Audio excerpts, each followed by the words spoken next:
2026 세미래의 위상과 역할에 대해서 전병헌 당대표님께서 강연을 해주시겠습니다. 큰 박수로 부탁드립니다. 감사합니다.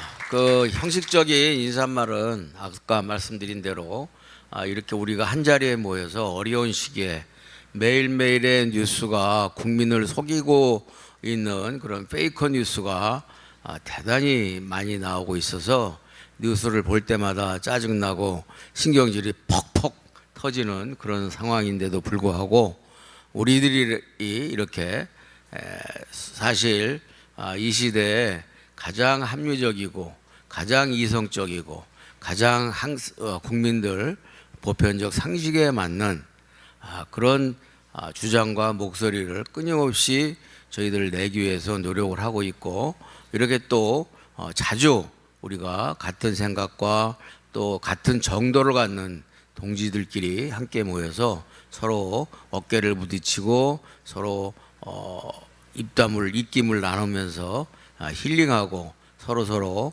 용기를 북돋아서 우리가 정말로 정직하고 정의로운 나라가 제대로 바로 설 때까지 꺾이지 말고 우리 부단히 함께 가도록 합시다. 그렇게 갑시다. 우리는 뭐 이낙연 총리께서도 말씀을 하셨습니다만 유일하게 그 어느 정당도 가보지 않은 길을 우리가 가고 있고, 어느 역대 어느 시기보다도 교활한 독재가 지금 이렇게 활개치고 국민을 속이고 있는 이 시대에 그나마 우리의 진정한 목소리, 그리고 우리의 정의롭고 정곡을 찌르는 이런 그 심장의 목소리가 국민들한테 조금씩 파도치면서 나아갈 것이라고 굳게 믿고 있고, 태풍의 눈이 작은 나비의 날갯짓에서 시작이 된다라는 그런 과학적인 증거도 있습니다만, 우리 스스로도 태풍의 눈이자 우리의 몸부림과 절규와 외침이 날개짓으로 이 나비의 날개가 되어서 거대한 대한민국 정치 지형에 폭풍과 태풍을 휘몰아치고 그야말로 진정한 개혁을 이루는 새로운 시대를 여는 전위대의 역할에 충실할 수 있고, 또 그러한 사명과 소명의식을 갖고 반드시 우리 꿋꿋이 버티고 가는 것이다. 이렇게 저 스스로가 늘 다짐하고 있고 우리 당원 동지들도 마찬가지라고 생각합니다. 이와 같이 오늘 다시 한번 말씀드리지만 우리 당원 동지들이 이렇게 함께하고 있는 모습, 그리고 서로 생각을 나누고 그런 생각을 서로 공유하고 서로에게 힘을 주는 것 자체가 우리에게는 커다란 용기이고 커다란 에너지원입니다. 저 역시 마찬가지입니다. 우선 제가 오늘 민주당의 우리 새미래 민주당의 미래와 전진에 대해서 간단하게 말씀을 드리기 전에 현재의 시국과 관련된 가장 중요한 얘기들을 몇 말씀을 드리도록 하겠습니다.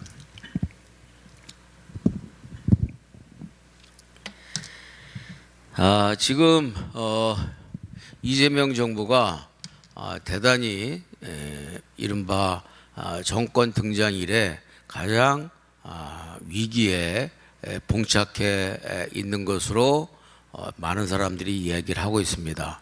이재명 정권을 지지해 오고 있던, 또 지난 탄생 과정에서 이재명을 지지하는 것으로 그렇게 입장을 표명했던 보수 농객인 조갑재 선생마저도 이재명 정권의 탄생 이후에 최대의 위기다, 이렇게 이야기를 하고 있습니다.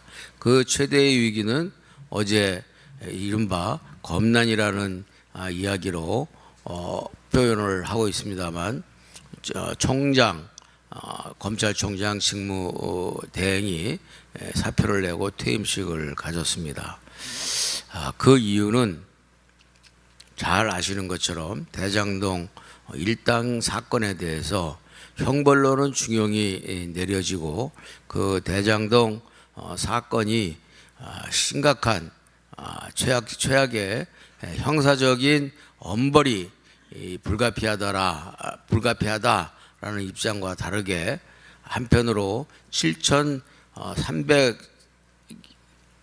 원 천문학적인 7,500억 원 안팎의 천문학적인 부당이득을 그들에게 고스란히 돌려주는 그런 돌려주게 생긴 그런 이 항소 포기를 했고 그들에게는 그와 같은 금전적인 보상을 통해서 입을 이제까지와 마찬가지로 입을 틀어 막았던 그런 보상이라고 생각을 하고 또 형사 논리적으로는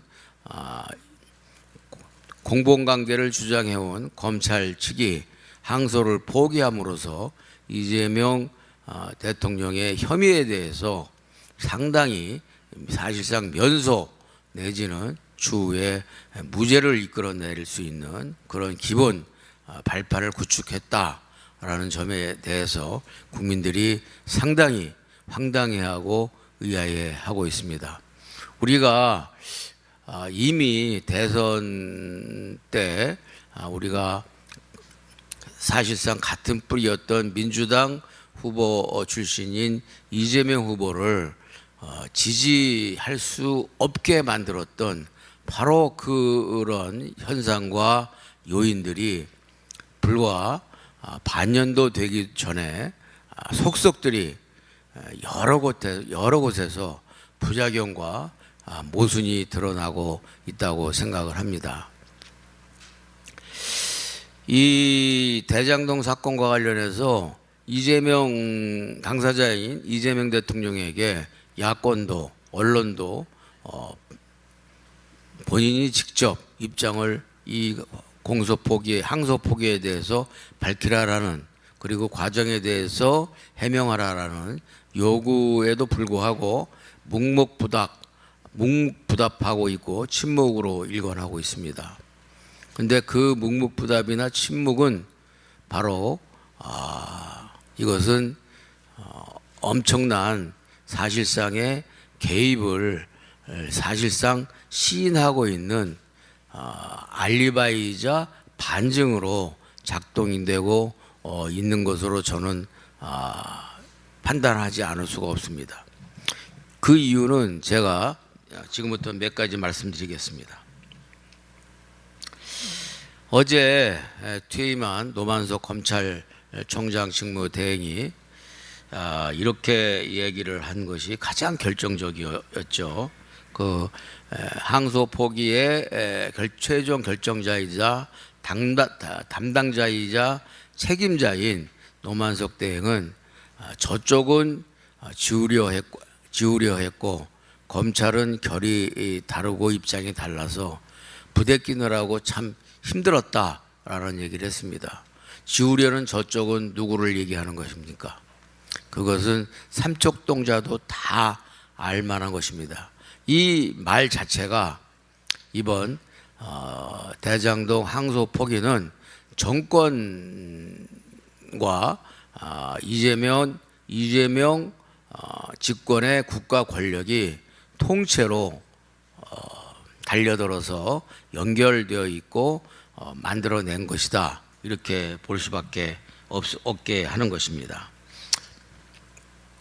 저쪽이라는 것에 대해서 누구도 구체적으로 얘기를 하지 않고 있지만 사건의 지평선이라는 과학적인 이 수식어가 있습니다. 사건의 지평선이라고 하는 것은 우주가 블랙홀로 터질 때 우주가 폭발하면서 블랙홀이 생긴다고 하죠. 그 블랙홀에는 어마어마한 중력이 작동되기 때문에 모든 것이 다 흔적 없이 빨려 들어간다. 그래서 새까맣게 보이기 때문에 블랙홀이라고 하고 블랙홀로 들어가는 순간 어떤 것도 실체적으로 존재할 수가 없어진다라는 그런 의미를 과학적으로 가지고 있다고 합니다. 사건의 지평선은 과학적인 상태에서 블랙홀로 넘어 들어가는 그 직전에 그 경계선을 과학적으로 사건의 지평선이라고 얘기를 합니다. 그 사건의 지평선이라는 그런 개념으로 노래도 우리 대중가요도 있고 상당히 심오한 그런 내용을 갖고 있는 그런 대중가요가 히트도 했습니다만, 바로 저쪽이라는 것은 블랙홀과 같이 빨려 들어가는 그런 권력의 핵심을 얘기하고 있는 것이다. 이런 생각을 우리는 충분히 할 수가 있습니다.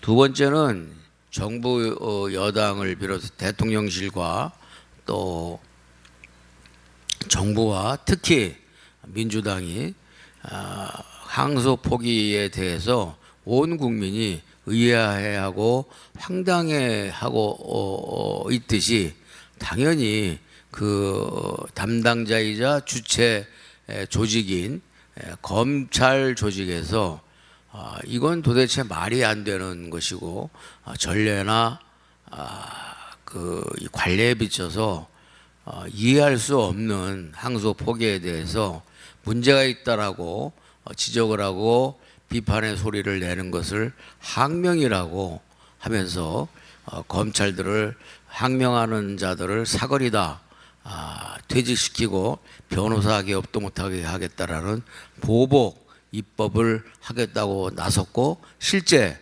어제 보복 입법을 국회에다가 성안을 해서 신속하게 제출을 했습니다.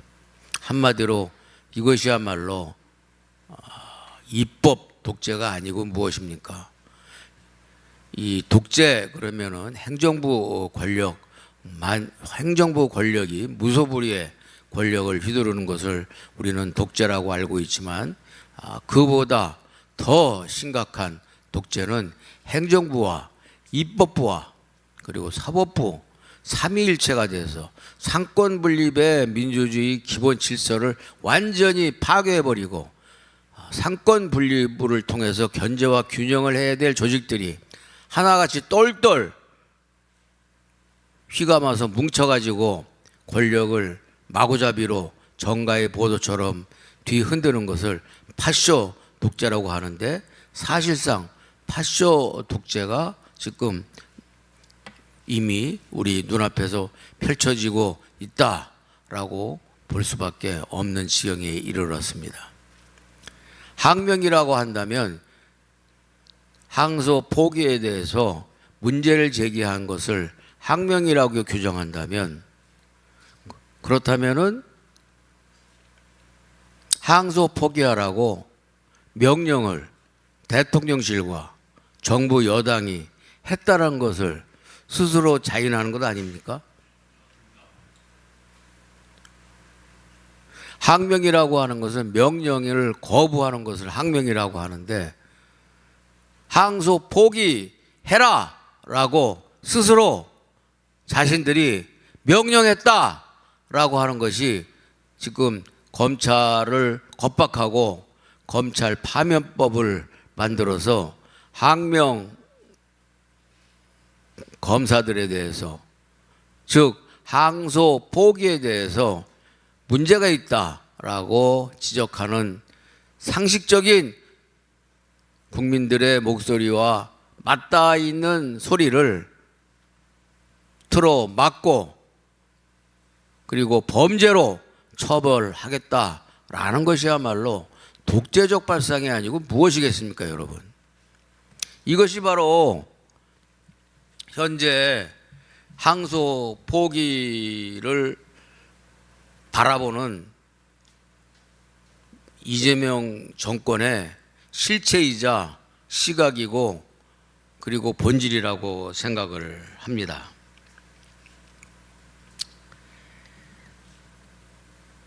저는 입법부가 특히 이 민주당 원내대표를 비롯해서 당대표 이런 사람들이 너무 과잉충성을 하다 보니까 이재명 정부에 대해서 이와 같이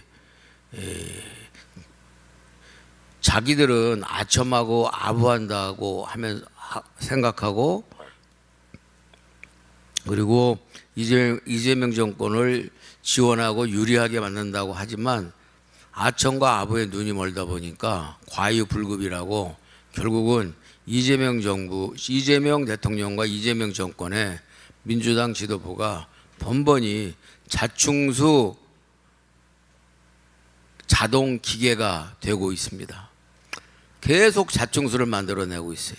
지난번에는 재판중지법 한다 그래가지고서 스스로들도 재판중지법 한다 그러니까 국민들이 반대하고 대학생 조직들까지 나서서 반대하는 범국민적 반대 분위기가 감지되니까 대통령실이 나서서 그런 짓 하지 말라고 얘기하지 않았습니까? 이번에 검찰학명법도 저는 이재명 재판중지법과 똑같은 과유불급의 오버이고 과잉 충성과 아부의 오바의 자충수다 이렇게 생각을 합니다.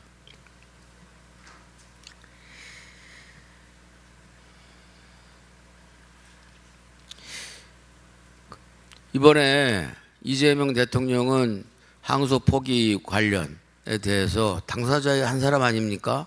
지금 공범으로 돼 있어서 대장동 재판에 회부가 되어 있고 대통령의 당선이 돼서 재판이 중지가 되어 있는데 당연히 관련 재판에 관련해서 1심 관계자들이 공범자들이 유죄를 받고 그리고 한편으로는 수천억 원의 보상을 사법 시스템으로 해준 이런 결과에 대해서 항소 포기에 대해서 입장을 밝히는 게 정직한 태도 아닙니까? 그리고 그게 상식적인 태도죠. 근데 거기에 대해서는 아무런 얘기들을 하지 않고 있고 뭐 정무수석과 대통령실 대변인실에서 말도 안 되는 궤변을 늘어놓으면서 관계가 없다고 얘기를 하고 있습니다. 자기네들이 왜 그것을 우상호 정무수석도 대장동 사건이 이슈화 될 수 있도록 불리한 건데 왜 항소 포기를 하라 마라 자기들이 관여를 하겠느냐라는 이야기를 합니다. 바로 대장동 관련 사건이 불리하다는 것을 스스로도 거기서 첫 번째는 인정하는 발언일 것이고 두 번째는 대장동 이슈가 거론하면 할수록 불리하기 때문에 말을 안 한다라고 스스로 자인한 것이기도 하겠지요. 그리고 우리는 흔히 법률에 있어서 독일은 성문법이라고 하고 그리고 우리는 독일, 일본, 한국은 성문법을 따르고 있습니다. 모든 법령을 그리고 모든 규칙을 가능한 문자로 성안해서 이 조문화시킨 그런 법 체계를 성문법 체계라고 하고 그리고 영미법 체계는 관습법이라고 합니다. 관례와 판례가 사실상 법률 역할을 하는 제도를 얘기를 합니다. 성문법 체계에서도 관례와 관습이 당연히 법률로서의 효력과 제한성을 갖고 있는 것이죠. 따라서 이번 공소포기 자체가 관습법을 어겼다는 측면에서 이건 명백한 불법 행위인 것이고 이것을 이런 관습법을 어겼을 뿐만 아니라 정말로 불법적 그런 행위로 인해서 취득한 불법 범죄 수익을 그대로 범죄자들에게 그대로 혜택이 가도록 취득될 수 있도록 그렇게 법률 시스템으로 보장해 준 이것에 대해서도 또 다른 고발과 또 다른 수사가 필요하다라는 생각을 하지 않을 수가 없습니다. 그렇지 않습니까, 여러분? 노대행이라는 사람은 정말로 비겁한 사람인 것 같습니다. 퇴임식 때 한마디 한다 그러더니 중간중간에 기자들한테 전화하다가 기자들의 제가 볼 때는 유도 질문에 걸려 들어가지고서 치명적인 이야기를 해놓고, 그렇다면은 기왕에 자기 자신이 퇴임을 하고 또 공소 포기를 한 책임을 지고 퇴임하는 만큼 공소 포기 결정 과정에 대해서 자기가 퇴임식에서 얘기한다 그랬으니까 얘기를 하고 나갔어야 되는데, 결국은 얘기한다는 다른 공소 포기 결정 과정에 대해서 한마디도 얘기를 하지 않고 검찰에 대해서 관용을 베풀어 달라라는 식으로 그렇게 읍소를 하고 나가는 것을 보면서, 야, 이 사람은 정말로 검찰총장 직무대행이라고 하는데 이 사람은 검사장 자격도 없는 사람을 헛개비식으로 이재명 정권이 검찰을 놀이개로 마음대로 부리려고 갖다 놨다가,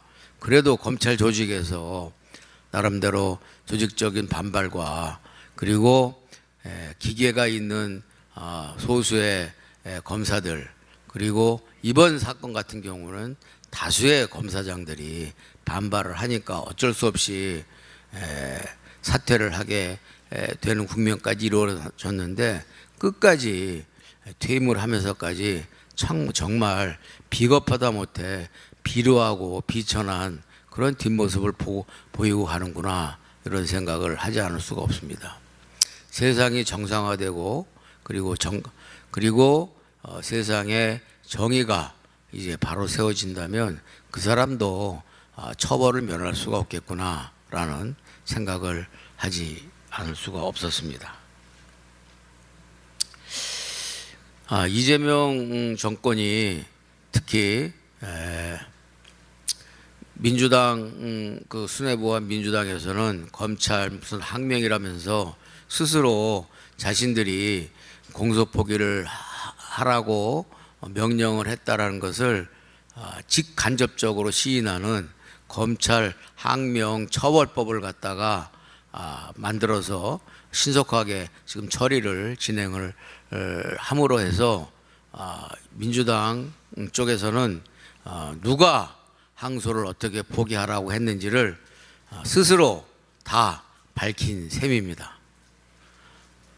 그러면 이재명 정권과 이재명 정부와 이재명 대통령은 묵묵부답이라고 하는데, 저는 묵묵부답이 아니라고 생각합니다.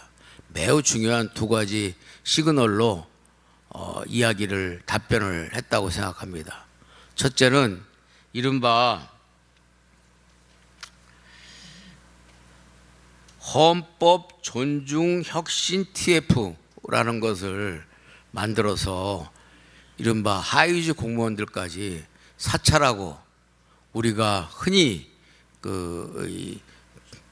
과거 방공교육에서 받았던 북한식의 5 담당제, 5인 한 사람이 5명 또는 한 가구가 5가구를 감시해서 거기서 수상한 조짐이 보이면 고발하고 밀고 하는 그런 시스템으로 전체적인 통제를 이루어낸 것처럼, 이건 완전히 신종 남한용 5 담당제식의 그런 인민재판을 사실상 하려고 하는 것 아닌가라는 충분한 의구심을 갖게 합니다. 하위직 공무원까지 완전히 사상털이를 하고 신상털이를 하겠다. 2시간여 만에 끝나버린 그런 계엄령에 무슨 하위직 공무원이나 일반 공직자들이 얼마나 개입을 했겠습니까? 이미 2중 3중에 특검을 통해서 탈탈 털고 있고, 이미 특검의 행태는 그들이 이야기했던 이른바 정치검찰의 별건 수사와 같은 그런 과거 검찰의 적폐적 그런 수사와 거의 동일한 수준과 수법으로 먼지털이 수사를 하고 있는 상황에서 거기다 대고 또 검찰 수사 범위 바깥에 있는 것까지도 탈탈 털어서 서로 간에 의심을 하게 하고 서로 간에 제보를 하게 하고, 그런 제보라는 것이 결국은 얼마나 무고한 사람들을 억울하게 숙청되게 만드는가라는 것을 우리는 북한에서도 알 수 있고, 또 지난 해방 이후에 좌우 대립의 과정에서 이념과 체제의 갈등 속에서 너무나 잘 봐왔던 것 아닙니까? 그런 짓을 정상적인 민주국가라는 이런 외형적 탈을 쓴 국가에서 이거를 조직화해서 하겠다라고 선언하는 것 자체가, 이것은 공직사회의 공포감을 조장하고, 아울러서 한편으로 검찰의 항소 포기에 대한 국민적인 분노와 관심을 돌리려는 매우 교활한 그런 이른바 전술이다, 이렇게 판단하지 않을 수 없습니다. 또 한편으로 뭐 지금 국가적으로 매우 중요한 시대적 전환기에 있기 때문에 뭐 노동, 교육, 규제, 연금 이런 부분들에 대해서 대대적인 혁신을 하겠다.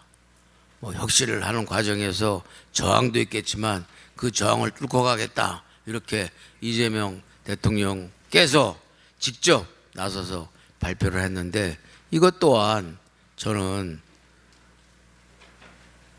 지금 항소 포기로 인한 수세를 전환시키고 관심을 돌리려는 또 하나의 기술이다, 이렇게 생각합니다. 왜냐하면 21대도 절대 다수 의석을 가졌지만 22대에서는 모든 일을 개헌 3분의 2라는 개헌만 빼고 모든 일을 다 할 수 있는 그런 절대 의석을 갖고 지금 입법 독재를 사실상 해오고 있지 않습니까? 마음만 먹으면 무슨 법이든지 다 처리할 수가 있습니다.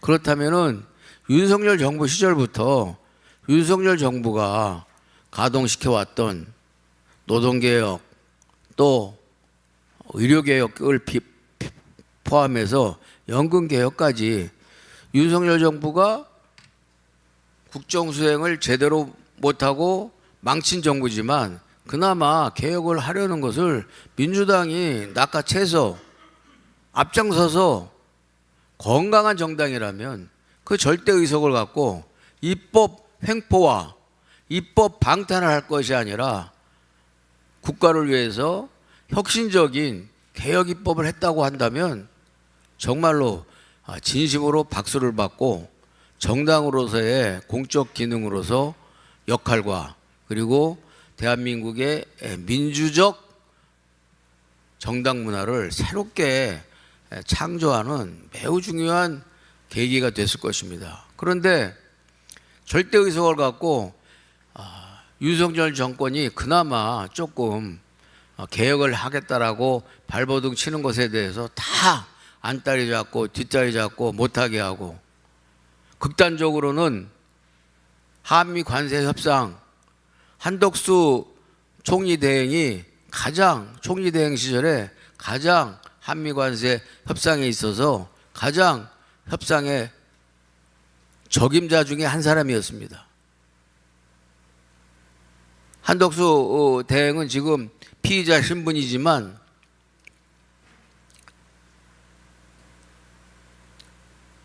국민의 정부 시절부터 초대 통상교섭본부장을 해서 통상교섭에 있어서 수많은 경험을 갖고 있고, 두 번째, 김대중 정부 시절에 경제수석을 해서 통할적인 경제적인 안목을 갖고 있고, 노무현 시절에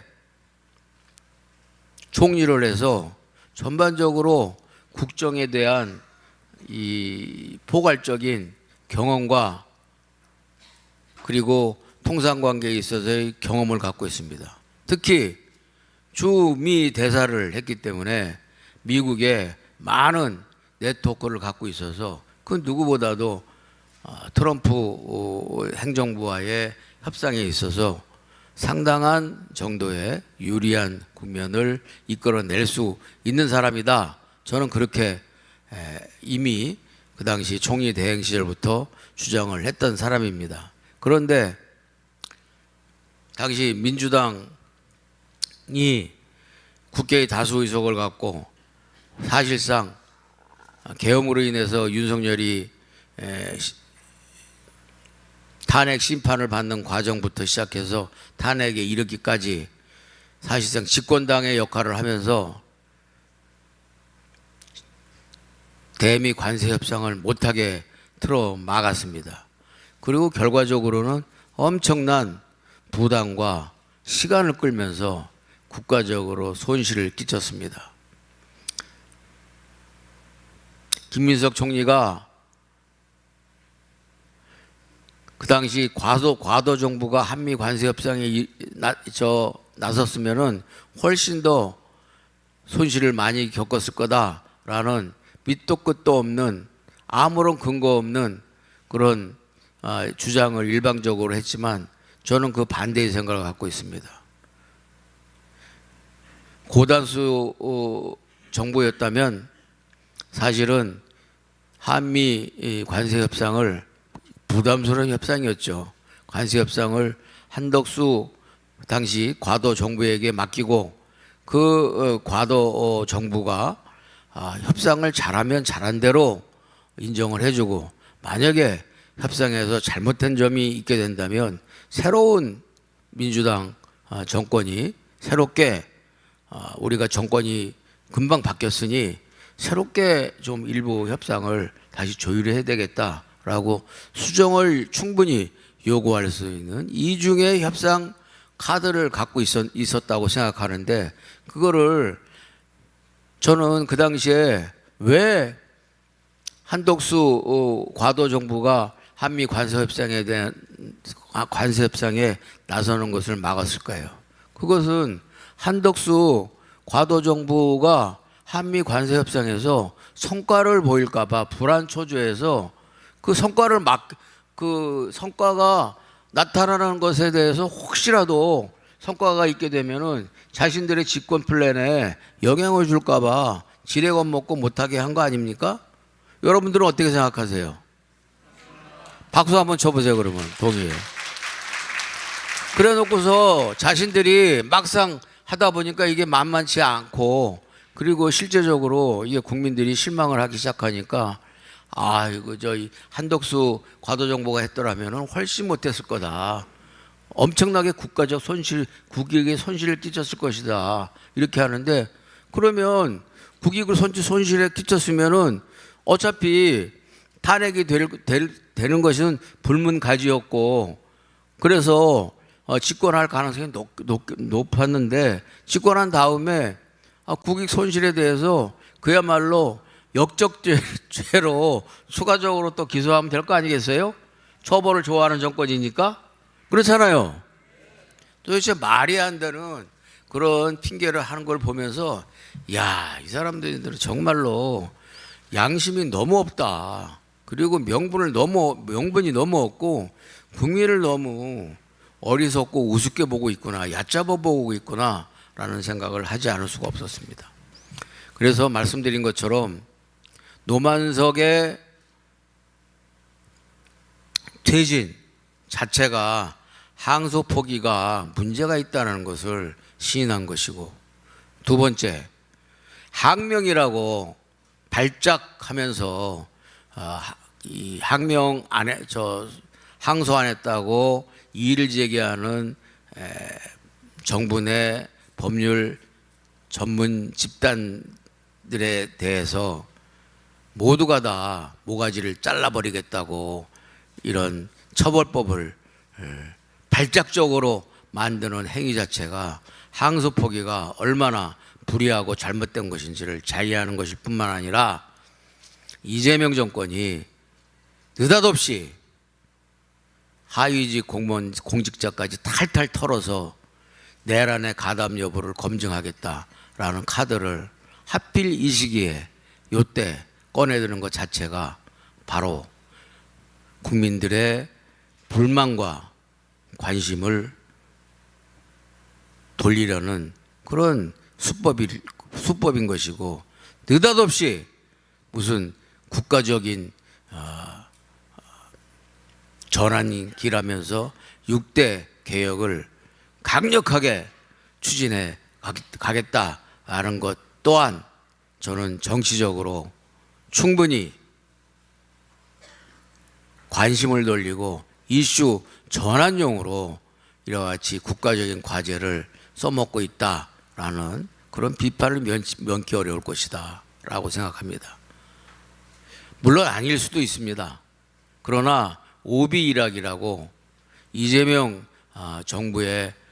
이재명 정권이 갖고 있는 원죄, 즉 5개, 12개의 혐의와 그리고 5개의 재판을 중지시켜 놓은 이런 원죄 때문에 모든 중요한 국정 행위마다 이와 같은 오해와 의혹을 불러일으킬 수밖에 없고 분란과 분열을 초래할 수밖에 없다. 이것이 숙명적으로 이재명 정부의 태생적인 한계이고 비극이다, 이런 말씀을 드립니다. 그래서 이재명 정부가 원천적으로 재판을 당당하게 진행시켜라 라고 스스로 요구하기 전까지는 이재명 정권이 무슨 일을 하더라도 결코 완전하게 성공하기는 어려울 것이다 라고 경고하지 않을 수가 없습니다.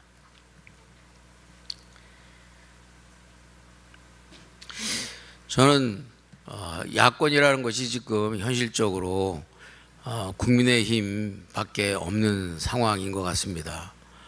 정의당과 우리 이 새미래민주당은 의석이 없기 때문에 원외정당으로 참으로 어려운 활동을 하고 있고, 그나마 정의당은 거의 언론에 등장하지 않고 있고, 우리 새미래민주당이 그나마 저희들이 발버둥 치면서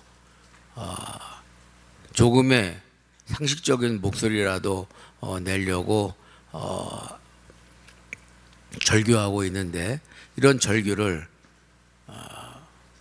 이재명 정권에 대해서 매우 비판적인 소수의 일부 언론들이 간헐적으로 다뤄주고 있습니다.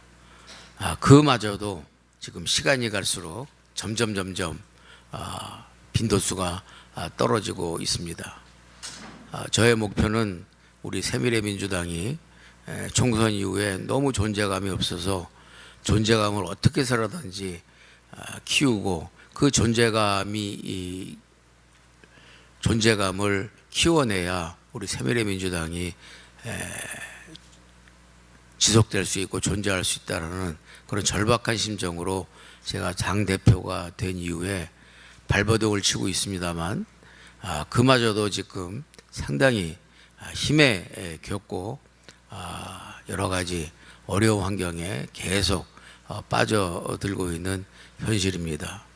다시 한번 오늘 우리 워크숍을 통해서 심기일전해서 다시 한번 우리의 존재감을 드러낼 수 있는 여러 방안들을 우리 당원 동지들과 함께 고민하고 좋은 방안들이 도출되기를 바랍니다. 그런데 국민의힘이 제대로 좀 싸워줬으면 하는 그런 바람을 당연히 가지고 있는데, 국민의힘의 이 어떤 공세가 제가 볼 때는 너무 만족스럽지 못하고 아쉬운 게 너무 많은 것 같습니다. 우선 이번에 항소 포기 이슈만 보더라도 국민의힘이 최대의 공세까지가 어디냐면 노만석 총장과 정성호까지가 최대의 공세였고, 그리고 나중에는 정성호 게이트라는 말까지 나왔습니다. 난 그것을 보면서, 아니 이것은 정권의 문제이고 본질이 이재명 대통령의 문제인데 왜 이것을 헛개비인 노만석과 그리고 국무위원 중에 한 사람인 정성호 법무장관, 그리고 정성호 법무장관은 그나마 이재명 측근 중에서는 그나마 약간의 그나마 제일 상식이 살아있는 사람인데, 아무리 그 당사자라 하더라도 정성호 게이트라고 이야기를 하고 노만석 정성호 물러나라는 식으로 이야기를 하고 있을까? 되게 아쉬웠습니다. 그래서 제가 이것은 대장동 게이트고 대장동 시즌 2다라는 그런 얘기를 하면서 여전히 내란이라는 것을 재탕, 3탕, 10탕까지 해서 완전히 지금 맹탕이 되도록 그 이 내란 재탕으로 우려먹고 있는 이런 이재명 정권과 민주당에 대해서 대항하기 위해서라도 법치 내란이라는 말을 차라리 쓰던지 해라 라는 취지로 제가 SNS에 올렸는데, 어제 마침내 이재명 게이트다라는 이야기가 이제 나오고 있는 것 같습니다. 처음부터 이게 사건이 터졌을 때 처음에 사태와 사건의 본질의 전곡을 핵심을 탁 찌르고 들어가는 것이 전국 운영과 그리고 이 전선 관리에 있어서 즉 정치적 이 쟁점 관리에 있어서 매우 중요한데, 제가 볼 때는 국민의힘이 이런 부분에 있어서 상당히 취약한 그런 아쉬움을 노출하고 있어서 참 안타깝고 답답하게 생각을 합니다. 추가적으로 어제 이재명 대통령이 직접 그동안 보름여 동안 끌어왔던 이른바 한미 관세 협상, 이른바 팩트 시트라는 것에 대해서 직접 대단한 성과인 것처럼 나서서 직접 설명을 하고, 실장이라는 두 사람은 거기에 덧붙여서 부연 설명을 하면서 제가 볼 때는 상당한 부분에 있어서 거짓말들을 많이 하고 있는 것 같습니다. 그 거짓말 중에 하나가 핵잠을 한국에서 건조하기로 확실하게 계속 얘기를 했고 이미 확정이 돼 있는 거다라는 식의 얘기를 했는데, 그것은 제가 볼 때 거짓말 아닌가 생각이 됩니다. 왜냐하면 그것이 사실이라면 왜 팩트 시트에 적지를 않습니까? 그것이 이번 한미 정상회담의 팩트 시트에서 가장 쟁점이 되고 있다라는 것이 지난 15일간 하루도 빠짐없이 나왔던 얘기인데, 그 핵심을 왜 빼놓고서 부연 설명으로 얘기합니까? 말로만 얘기하는 것이고, 그 말로만 얘기해야 미국 쪽에서 항의를 하더라도 말로 항의를 하면은 그것은 그거는 우리가 국내 정치상 현재 상태에서 어쩔 수가 없고 차후 차츰 논의를 해서 의견을 좁혀가자, 뭐 이런 식의 얼버무림으로 무마할 수 있으니까 그런 그 카드를 선택을 한 것이죠. 그리고 이번에 백지 시트라는 표현은 장동혁 대표가 아주 유효적절하게 잘한 것 같습니다. 근데 백지 시트와 함께 늘 우리는 악마는 디테일이 있다고 하지 않습니까? 디테일이 빠져 있잖아요. 특히 가장 중요한 지금 관세 협상 문제는 이미 잘했다고 하는데 잘한 게 아니라 다른 나라 수준에 맞게 한 것이고, 우리나라는 오히려 계속 반복되는 얘기지만 한미 FTA로 이미 관세 면세를 받고 0% 면세를 받고 있었던 상황이었고, 다른 일본을 비롯한 다른 나라는 최소한의 관세 2.5% 이상의 관세를 물어왔던 입장이었기 때문에, 물고 있었기 때문에 우리나라는 2.5% 이상의 손해를 보는 협상을 한 거잖아요. 그런 부분들을 확실하게 짚어줘야 되고, 그리고 이번에 48조 원이라는 한미 주둔 비용을 추가적으로 혹을 크게 다뤄놨잖아요. 330억 불이라고 하는데 우리가 1,500불을 10년에 걸쳐서 2천억 불씩 매년 지금 미국에 투자하는 부분에 있어서도 아무런 디테일이 없이 매년 투자를 한다라고 해서 200억 불이 매년 미국에 들어간다라는 것 이외에는 디테일이 하나도 없잖아요. 그 왜 디테일이, 그래서 그런 디테일들을 몇 가지를 딱딱 집어서 한미 관세 협상에 추가적인 48억 불, 아니 48조, 즉 330억 불, 그리고 무슨 그 우리가 그 이 조선업 등 그 산업들에 투자하는 1,500불 이외에 3,500불 이외에 1,500불이죠. 1,500불 이외에 3,500불은 우리 정부가 만들어서 투자하는 걸로 돼 있고, 그래서 5천억 불 아닙니까? 그러면은 1,500불과 그 3,500불에 대해서 구체적으로 디테일이 전혀 빠져 있는데 거기에 덧붙여서 250억 불 그 추가 무기 구매가 보잉사 1,500불 속에 들어가 있는 보잉 비행기 추가 구매와 구매에 더해서 250억 불이 더 추가가 되면 돼서 이번에 한미 안보 분야에 있어서 추가 비용 부담이 거의 600억 불이 추가로 나타났잖아요. 새로 등장했잖아요. 그럼 이 580억 불이라는 한미 안보 협상에 대해서 공격을 해야죠. 디테일을 가지고.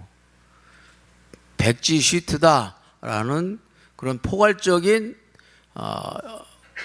공격 수사는 매우 좋고, 악마는 디테일에 있다. 박지원 의원이 자주 써먹는 이야기인데, 뭐 박지원 의원 얘기도 아니고 일반적인 얘기지만, 악마는 디테일이 있다. 악마가 너무 산재돼 있다. 라고, 그랬기 때문에 디테일이 빠져 있다. 악마를 국민들한테 감추고 있다. 이런 정도는 얘기를 해줘야 이게 보다 효과적인, 설득력이 있는 공세가 되는 거 아니겠어요? 근데 어제 제가 이재명 대통령의 의기양양한, 마치 대단한 성과를 거둔 것처럼 직접 나와서 발표하고, 양 실장이 정책실장과 안보실장이 마치 일부 막 우리가 국민들이 오해하기 좋도록 속아 넘어갈 수 있도록 좋도록 옆에 애매한 수사억으로 구체성이 빠져 있는 얘기로 보완을 해서 대단한 성공인 것처럼 했는데, 대단한 성공이 아니라는 입증은 어제 발표한 날짜 요일에서도 그대로 나타납니다.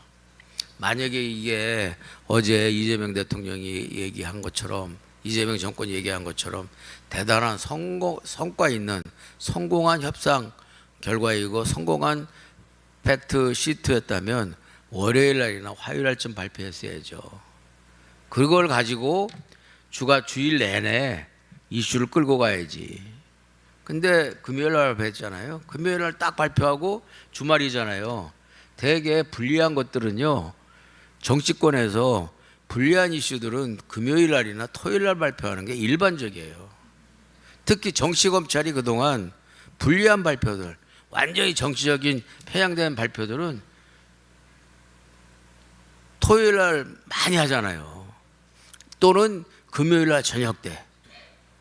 이번에 팩트 시트가 금요일 날 발표된 것도 결코 전 우연이 아니다. 이렇게 생각을 합니다. 그래서 국민의힘이 좀 더 여러 가지 애를 많이 쓰고 있고, 저도 야당 원내대표를 민주당 시절에 해본 사람이지만 가끔 그런 생각을 해요. 야, 내가 원내대표 시절에 여당을 현재와 같은 그런 정말 폭력적인 여당을 만나지 않아서 정말 다행이다. 그때도 제가 야당 원내대표를 할 때, 그때도 국민의힘 전신인 한나라당이 과반수 의석을 차지하고 있었어요. 과반수 의석을 우리가 여당이 차지하고 있을 때가 17대 국회, 그 다음에 21대 국회, 그 다음에 22대 국회예요. 근데 21대 국회까지도 사실 너무 횡포를 부려서 상당히 부담이 있었는데, 윤석열이 너무 국정 운영을 엉터리로 하고 개판을 치니까 결국 22대 국회에 절대 다수 의석을 가져서 모든 입법과 모든 그 결정을 민주당 마음대로 하고 있잖아요. 17대 국회는 과반수를 조금 넘었는데, 그때는 108번내라고 해가지고서 그 초선들이 많이 들어와서 또 초선들이 이게 지 멋대로 하는, 그래서 108번내라는 말까지 있었잖아요. 초선들이 108명이 들어왔어.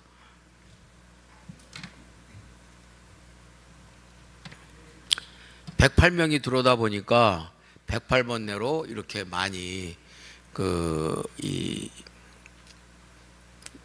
힘이 분산이 돼 버렸죠. 그래서 제 역할을 못했어요.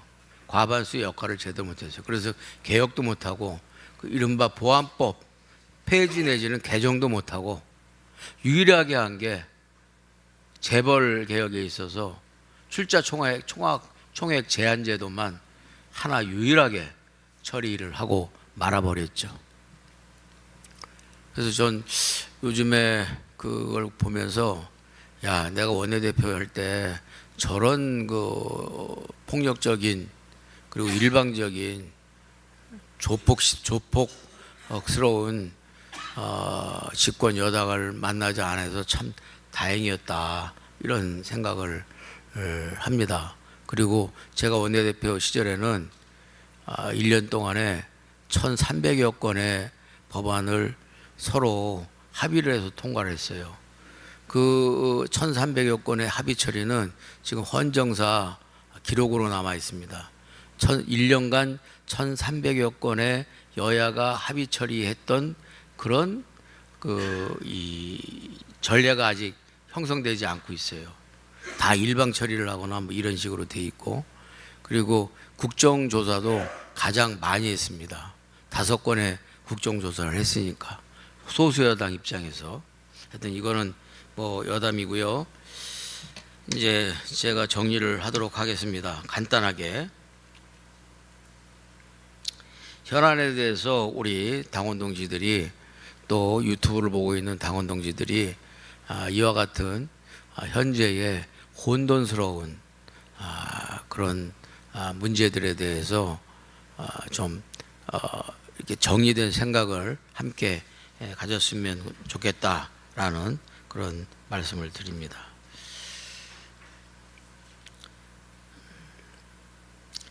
저는 이번 최종적으로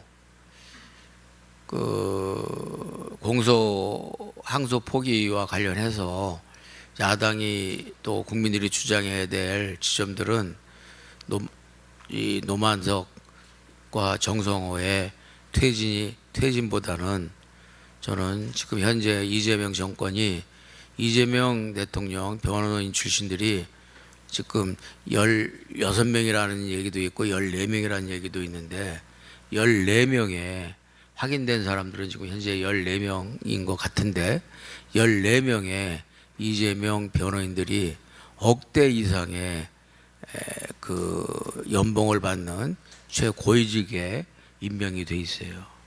이것은 국가기관의 사설 로펌합니다. 저는 이번 기회에 이게 단순히 노만석과 정성호가 시켜서 한 거다 이렇게 봐서는 안 돼요. 지금 저의 청와대 두 번의 경험을 보면 이와 같은 재판 결과에 대해서는 당연히 민정수석실에 보고가 되고 민정수석실에서 신중한 논의와 검토가 있었어요. 그리고 대통령한테도 당연히 보고가 되죠. 근데 민정수석실에 비서관이 민정수석도 처음에 이재명 대통령과 연관이 있는 사람을 임명했다가 부동산 문제인가 증권 문제가 돼가지고서 그만뒀잖아요. 5일 만인가. 그리고 지금 있는 민정수석은 이재명 대통령과 그 변호 문제와는 상관이 없는 사람이 임명이 돼 있는데 거의 민정수석실에 비서관이 4명 있는데 그 중에 3명이 이재명 변호인들이 3명이 다 들어가 있어요. 거기서 게이트키퍼 역할을 하는 거예요. 모든 주요 사법적인 그런 그 보고나 처리, 그 다음에 기소 여부, 그 다음에 수사 여부 다 민정수석실에 보고가 되는 시스템이거든요. 거기서 게이트키퍼를 하고 있어요. 그리고 예를 들어서 저는 국정원의 기조실장을 이재명 대통령 변호사를 국정원 기조실장으로 갖다 줬잖아요. 사람들이 야 국정원 기조실장까지 자기 변호사를 썼어. 야 이거 농공행상이 심하네 이렇게 생각하겠지만 그건 단순한 농공행상이 아니라고 생각해요. 또 이재명 변호사 출신을 유엔 대사로 임명했잖아요. 야 이것도 이재명 변호사를 대사까지 농공행상을 해줘? 이렇게 생각하잖아요. 할 거예요 대부분. 저는 그게 아니라고 생각해요. 저는 대북 송금 사건과 관련해서 이거는 대북 규제에 대한 미국과 유엔의 대북 규제에 대한 심각한 유법성 논란이 될 수 있는 사안이기 때문에 이러한 논란들을 사전에 관리 내지는 차단하기 위한 포석으로 기조실장과 유엔 대사에 자기 변호사 출신을 갖다 놓은 것이 아닌가라는 의구심을 가지고 있습니다. 따라서 저는 이번 기회에 국민의힘이 무슨 변방의 곁가지 중에 곁가지 잎사귀지 잎사귀 노만석은 이미 그만두라고 그랬는데 딱 그만뒀잖아요. 너무나 쉬운 카드야. 잎사귀 중에 잎사귀인 그리고 그나마 약간 정상적인 그런 생각을 갖고 있는 법무장관인 정성호 법무장관 두 사람을 퇴진시켜라 라고 하는 것은 참 너무 요구가 미약하다. 그리고 오히려 도와주는 결과다. 꼬리 자르기를 하고 가라 라는 얘기하고 똑같다. 저는 이번 기회에 이재명 정권 내에 있는 이재명 변호사들은 이번 기회에 퇴진시키도록 강력하게 요구하는 것이 맞지 않느냐라고 생각을 합니다. 물론 국민의힘에서는 이런 생각을 못 하고 있을 거예요. 이재명 대통령이 이런 요구를 들어주기는 힘들 거예요. 그러나 이것은 이해충돌의 문제잖아요. 그리고 그 이해충돌이 실제 일어나고 있다라는 것이 이번 항소 포기 사건에서 그대로 드러났잖아요.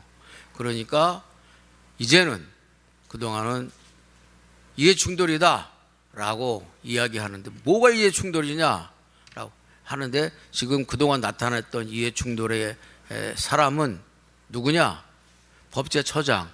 그 사람 진짜 골 때리는 사람이 돼. 어떻게 법제처장이 나와가지고서 이재명 변호사 역할을 하고 있어요. 내가 이 골 때린다는 얘기는 웃기는 얘기긴 하지만 나는 노무현 대통령한테 골 지른다라는 얘기는 한번 들은 적이 있어요. 이제 골 지르는 사람이 돼, 그 사람. 법제처장으로서 전혀 자격과 자질이 없는 사람이잖아요. 그 사람을 포함해서 이번 기회에 이재명 변호인 출신들이 이번 정부에 들어가서 각각 요직에 포진해서 이와 같이 방탄 역할을 하고 사전 정지 작업을 하고 있는 이해 충돌의 하나의 그런 잠재적인 위험 요소로서 이번에 확실하게 요구를 해야 된다. 그리고 국민들한테도 이와 같은 문제의식을 확실하게 항소 포기의 문제와 함께 확실하게 각인을 시켜야 된다. 이렇게 이야기를 합니다. 그렇죠, 여러분? 그리고 이재명 정부를 위해서도 좋습니다. 왜냐하면 이재명 정권이 아무리 선의를 갖고 하고 또 법원이 아무리 정상적이고 상식적이고 정의로운 판단을 하더라도 이와 같이 포진이 되어 있으면 우리 오비일학이란 말 알잖아요. 늘 오비일학이 돼요. 그래서 이재명 정권이 하고 있는 어떠한 옳은 대의 명분이나 주장, 노선, 정책, 그리고 사법부의 여러 가지 옳은 이재명 사건과 관련된 옳은 판결까지도 국민들은 의심할 수밖에 없고 또 야당은 비판하지 않을 수가 없게 되는 것이다. 이것은 참 국민적 불행이고 국가적인 비극이다. 이런 것들을 사전에 막기 위해서라도 건강하게 사전 정리 작업을 해주는 것이 맞다. 이렇게 생각을 합니다. 우리가 이제 지선과 과제가 있는데 이게 이제 본론인데 제가 서론을 길게 얘기했기 때문에 본론은 짧게 해야 되겠죠. 이제 마쳐야 될 시간이니까. 첫째는 세 가지 길이 있다고 생각해요. 첫째는 자강을 해서 자력으로 지선을 치른 거죠. 두 번째는 연대를 하는 겁니다. 국힘과 연대를 하든 아니면 개혁신당과 연대를 하든 조국신당과 연대를 하든 정의당과 연대를 하든 그 어느 다 정당 세력과 연대를 하는 방안이 있겠죠. 그다음에 세 번째는 이번 지선에 참전을 해야 되는가 말아야 되는가라는 문제까지도 고민해 볼 필요가 있다고 생각을 합니다. 우리가 지선에 참가하고 참전해서 얻을 것은 무엇이고 잃을 것은 무엇인가도 냉정하게 판단을 해야죠. 저는 지난번에 대선 때 우리가 이낙연 대표의 말하자면 참전을 강력하게 요구를 했죠. 이낙연 대표의 고민은 그거였습니다. 본인이 참전했을 때 과연 당선 가능성은 있겠는가? 본인이 참전했을 때 과연 이낙연 대표가 갖고 있는 그나마의 자산, 그나마의 기대마저도 완전히 확인사살되는 것은 아닌가? 완전히 털어먹는 것은 아닌가? 이런 고민이 있는 거예요. 이번 지선도 마찬가지라고 생각합니다. 지난번 대선은 우리가 잘 고비를 넘겼다고 생각합니다. 사실상 예비 후보 등록은 안 했지만 거의 예비 후보 등록을 한 것과 마찬가지였고 완전한 가시적인 연대는 안 했지만 사실상 연대를 통해서 우리 이낙연 대표의 존재감과 새미래민주당의 존재감을 조국신당이나 개혁신당에 못지않게 확실하게 존재 가치와 정치적인 입지를 나름대로 확보를 했다고 생각을 합니다. 그래서 지난 대선의 전술 전략은 우리가 참전하지 않았지만 그나마 우리의 여건에서 최선의 성과를 나름 거둔 셈이다. 그리고 그 여파가 현재 우리 새미래민주당의 상임고문이신 이낙연 전 총리의 대권 지지도가 5% 안팎의 그런 지지도를 유지하고 있는 것으로 나타나고 있다고 생각합니다. 이번 지선도 굉장히 위험하죠. 저는 이번 지선의 목표는 우리 새미래민주당은 사실상 이낙연 대표를 중심으로 해서 뭉쳐져 있고 모여 있는 정당이기 때문에 이낙연 대표의 경쟁력을 최대한 유지시켜 나가는 것이 우리의 목표가 되어야 된다고 생각을 합니다. 지선에 참여를 하느냐 마느냐, 지선에 참여를 해서 우리가 막 떠벌려야 된다라는 그런 얘기도 너무나도 정당으로서는 당연하죠. 그리고 정당이 선거에 참여하지 않는다는 것은 사실 생각하기 어려운 일입니다. 그러나 어찌됐든 우리가 제1의 목표는 이낙연 대표가 그나마 지난 총선과 대선 경선 그리고 총선 창당 총선 그리고 지난 대선 과정에서 이어온 이낙연 총리의 정치적인 그 생명과 최소한의 지지 유지를 어떻게 하면 이걸 유지를 할 수 있을까? 어떤 방식이 가장 유지를 해낼 수 있는 것인가? 다음 총선과 다음 대선까지. 다음 총선은 당연히 우리가 참전을 해야 된다고 생각합니다. 어떠한 방식이 됐든, 연대가 됐든, 또는 합당이 됐든, 또는 우리 독자 출마, 자강을 통해서 우리 독자 출마가 됐든. 그러나 이번 지선은 우리가 현재 우리 스스로의 지피지기 해야 되지 않겠어요? 그 지피지기를 우리가 어떻게 해야 될 것인가? 우리가 참전을 한다면 어떤 방식으로 참전을 하는 것이 우리가 우리의 존재감을 최대한 유지를 하면서 우리의 나약함이나 우리가 오히려 더 초라해지는 결과를 막아낼 수 있을까라는 그런 고민들을 항상 함께 했으면 좋겠습니다. 그리고 오늘 여러분들 그 고민들 자체가 많이 이렇게 좋은 그런 결론을 내고 신선한 아이디어와 제안이 이루어졌으면 좋겠다라는 그런 말씀을 드립니다. 그리고 오늘 이낙연 대표가 오늘 이낙연 대표의 인사말이 빠졌는데 제가 이낙연 대표의 인사말까지 덧붙여서 이렇게 특강을 다 마치도록 하겠는데요. 기본적으로 오늘 이낙연 대표는 참석을 안 한 이유는 12월 11일 날 목요일인 걸로 알고 있는데 12월 11일 날 프레스센터에서 국가연구과제원에서 매우 중요한 심포지움을 하게 됩니다. 그 심포지움이 또 우리 당원들이나 우리 시민들이 많이 참석을 해야 되는 그런 문제이기 때문에 본인이 말을 좀 아낄 수 있도록 배려를 해달라라는 말씀을 하셔서 오늘 참석하지 않는 것으로 서로 양해가 됐다는 말씀을 드렸고요. 오늘 이낙연 전 총리의 말씀을 기대했던 분들께서는 잠시 묶어놨다가 12월 11일 오후 2시 반에 프레스센터에서 열리는 국가과제원에서 이낙연 대표와 반갑게 인사도 하고 또 기념 촬영도 하고 또 국가과제연구원에 사실상의 제1차 공개 심포지엄에 많이 참석하셔서 성황을 이뤄주시기 바랍니다.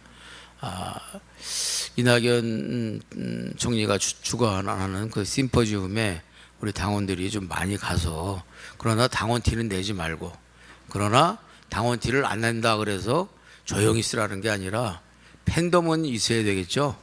그래서 역시 거기에 온 또 프레스센터에서 하는 것인 만큼 프레스센터에는 외신 기자 클럽이 있잖아요. 외신 기자들도 좀 많이 참석을 하고 또 국내 기자들도 모처럼 심포지움을 하는 것이기 때문에 많이 참석을 할 것이어서 역시 이낙연이 여전히 팬덤이 상당히 만만치 않구나. 이런 팬덤을 갖고 있으니까 지지도가 5% 이상 나오는구나. 이낙연 역시 죽지 않았네. 이런 평가가 나올 수 있도록 해주셔야 될 것이고 그런 평가가 새미래민주당의 존립과 존재감을 키우는데 매우 핵심적인 기틀이다라고 생각하는데 어떻게 생각하세요?